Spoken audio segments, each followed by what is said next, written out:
Kami dari kelompok 1 akan membuat video penyuluhan mengenai keputusasaan. Selamat menonton! Assalamualaikum warahmatullahi wabarakatuh. Waalaikumsalam warahmatullahi wabarakatuh. Perkenalkan, saya Tegar Bagus Wisudawan dan rekan saya Mei. Di sini kami akan melakukan penyuluhan tentang keperawatan jiwa dengan tema keputusasaan.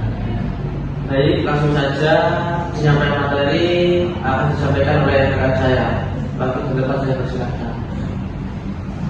Keputusasaan, jiwa mengatasi keputusasaan. Keputusasaan adalah perasaan sedih, kosong, dan tidak berdaya yang dapat mempengaruhi pikiran, tubuh, dan semangat seseorang. Ditandai dengan rasa putus asa, kehilangan harapan, dan perasaan tidak berdaya seorang, dan mengalami keputusasaan mungkin merasa bahwa hidup tidak lagi bermanfaat.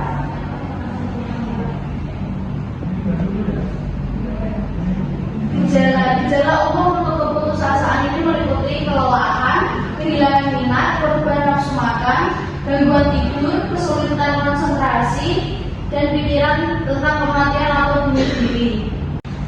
Yang berikutnya yaitu penyebab keputusasaan. Yang pertama yaitu ada trauma. Trauma yaitu pengalaman trauma masa lalu seperti kekerasan, pelecehan, atau kehilangan dapat memicu perasaan putus asa dan hopelessness.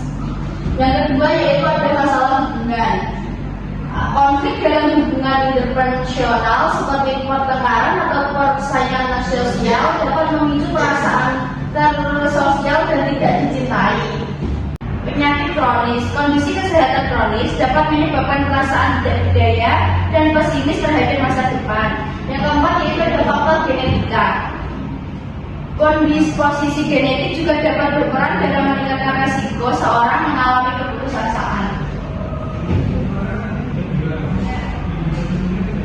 Dampak keputusasaan pada kesehatan mental yang pertama yaitu ada depresi. Depresi keputusasaan dapat berkembang menjadi depresi suatu gangguan mood yang serius dan mempengaruhi perasaan, pemikiran, dan perilaku seseorang. Yang kedua yaitu ada cemas. Cemas yaitu rasa takut, gelisah, dan ketegangan yang berlebihan yang dapat menyertai keputusasaan dan berdampak negatif pada kesejahteraan mental. Yang ketiga yaitu adalah masalah tidur.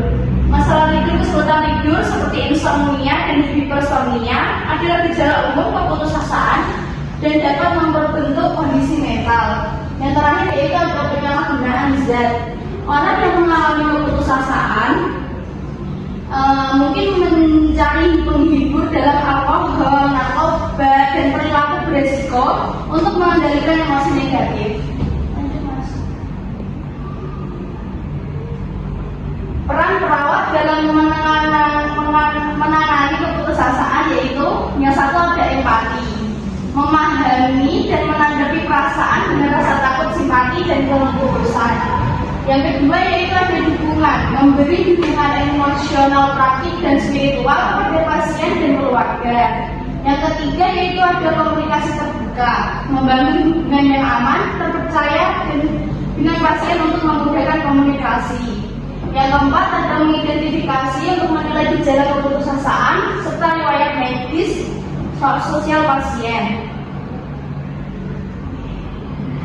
Yang selanjutnya yaitu ada pendekatan keperawatan jiwa untuk keputusan. Yang pertama ada perilaku cognitive atau CBT, membantu pasien mengidentifikasi dan mengubah pola pikir dan perilaku yang negatif. Yang kedua yaitu ada terapi interpersonal, yaitu memfokuskan pada hubungan antar pribadi pasien dan bagaimana mempengaruhi kesejahteraan mental. Yang ketiga yaitu ada terapi farmakologi, memanfaatkan obat-obatan antidepresan untuk mengurangi gejala keputusan dan memperbaiki suasana hati. Yang terakhir yaitu ada psikoterapi, menggunakan berbagai teknik psikoterapi seperti terapi psikodinamik atau terapi perilaku untuk mengatasi masalah emosional dan mendasari. Intervensi praktik bagi pasien depresi. Yang pertama yaitu seperti melakukan aktivitas fisik, olahraga teratur yang membantu meningkatkan suasana hati dan mengurangi gejala depresi. Ya, yang kedua yaitu ada diet sehat. Bisa memulai dengan memakan makanan yang bergizi, seimbang, dan memberikan energi dan membantu mengatur suasana hati. Yang ketiga yaitu bisa dengan cara melakukan tidur yang cukup. Tidur yang cukup dapat membantu meningkatkan fokus dan energi yang mengurangi stres. Yang terakhir yaitu dengan cara teknik relaksasi. Teknik relaksasi seperti mediasi, yoga, atau pernapasan dalam membantu mengurangi kecemasan dan stres.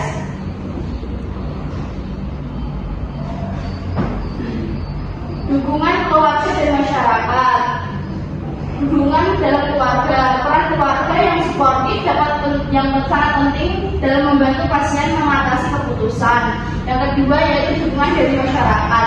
Masyarakat yang peka dan memahami dapat menciptakan lingkungan yang inklusif dan mendukung bagi individu dengan gangguan mental. Yang ketiga yaitu ada dukungan profesional.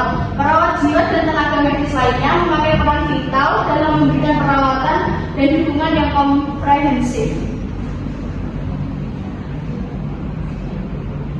Baik, itu tadi materi tentang keputusasaan. Kakak ada yang ditanyakan? Kak, izin bertanya. Sebelumnya, perkenalkan, saya Abel. Nah, pertanyaan saya itu, apa saja faktor yang dapat menyebabkan keputusasaan pada seseorang? Baik, saya akan menjawab pertanyaan dari Mbak Abel. Tadi pertanyaannya yaitu faktor-faktor apa yang berkontribusi pada keputusasaan ya, Mbak? Iya. Yaitu jawabannya faktor-faktor yang berkontribusi termasuk perasaan tertinggal, kehilangan kepercayaan terhadap nilai, pembatasan aktivitas yang menimbulkan isolasi dan stres yang berkepanjangan. Bagaimana Pak? Mudah dipahami? Iya, sudah. Lagi yang ingin ditanya? Saya izin bertanya. Tadi di PPT itu di bagian pendekatan Mas coba sebelum intervensi. Nah, di situ kan yang pertama ada terapi perilaku kognitif atau CBT, itu contohnya seperti apa ya? Oke, saya akan menjawab pertanyaan dari Mbak Cita. Tadi pertanyaannya apa saja contoh terapi perilaku kognitif ya Mbak? Ya. Contohnya yaitu ada seperti aktivitas yang dulunya disukai pasien seperti memasak atau juga bernyanyi. Terus ada juga mendorong mereka untuk mencoba melakukan yang lagi dan pasien dapat merasa aktivitas tersebut bermanfaat dan merasa lebih baik saat melakukannya. Iya. Sudah cukup Mbak? Sudah. Apakah ada pertanyaan lagi? Saya ingin bertanya. Baik, silakan. Sebelumnya, perkenalkan, nama saya Zinta. Pertanyaannya, bagaimana keputusasaan dapat mempengaruhi pola hidup seseorang? Baik. Saya akan menjawab pertanyaan dari Mbak Sita. Tadi pertanyaan bagaimana keputusasaan dapat mempengaruhi pola tidur seseorang. Jadi keputusasaan dapat menyebabkan gangguan tidur seperti insomnia atau sulit tidur atau hipersomnia atau terlalu banyak tidur yang dapat memperburuk kondisi mental seseorang. Ya. Terima kasih. Ya. Baik, apakah ada pertanyaan lagi? Ya. Baik, terima kasih. Saya tutup penyuluhan pada pagi hari ini. Semoga bermanfaat bagi kita semua. Wassalamualaikum warahmatullahi wabarakatuh. Waalaikumsalam warahmatullahi wabarakatuh.